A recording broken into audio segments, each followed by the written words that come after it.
There have been many individuals that we have spotlighted in our daily devotions where Jesus came along and made a huge difference in their life, but some actually contributed to Jesus' ministry. Good morning, this is Pastor Ernie Lewis of the Blue Point Church in Sicily, Illinois, with your thoughts for Friday. While Jesus traveled across Galilee, he was performing miracles, he was teaching the people about his upcoming kingdom, and he gathered quite a crowd of people. In John chapter 6, after crossing over the Sea of Galilee, he went up onto a mountain with his disciples. Now, perhaps he was seeking a retreat, but the crowds would not let that happen. John even says a great multitude followed him because they had seen the signs which he performed on those who were diseased, and perhaps they sought to see more miracles.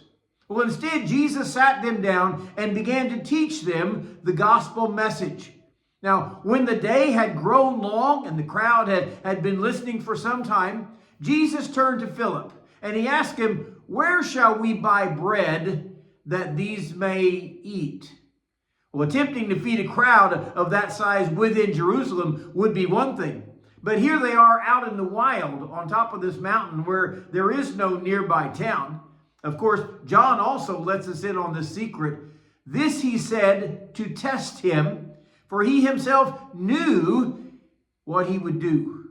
This was a miracle that had been planned already in heaven before this day. So immediately Philip answers, well, 200 denarii worth of bread is not sufficient for them. I mean, that every one of them may have even just a little. But you realize Jesus thrives with the impossible tasks.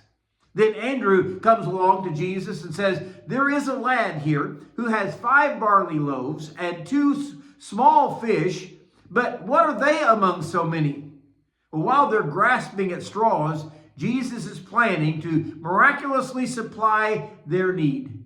Now, first of all, let me remind you that this young lad who was carrying the 5 loaves, these were not 5 sandwich loaves, with 40 slices of bread each. They were simply like dinner rolls he was going to have with his fish. And while they're scrambling around frantically to find a way to feed the multitude, here is a young boy who comes to Jesus and says, here, I'm willing to give up my lunch. You can use this for whatever it will do. We don't hear him saying, you can have 1 fish and a couple of loaves. I need the rest of it for myself. I mean, how many times has Jesus asked us to give our meager possessions so that he can use them? He may even be thinking, this is not enough to do the job, but Jesus can use it as far as it goes. Jesus even said, have the people sit down, and they numbered about 5,000 people. After Jesus had given thanks, he began to break up the lunch and have his disciples distribute it. John even adds these 2 phrases. First of all, he said, give them as much as they want. There's really no need to scrimp here, okay?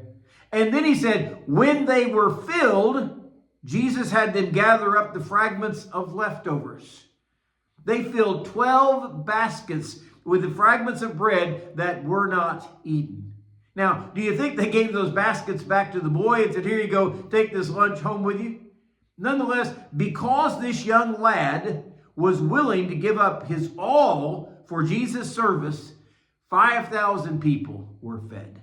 Would we be willing to say, Jesus, you can have all that I own, all that I have, use it in your service? Can you imagine what he would do?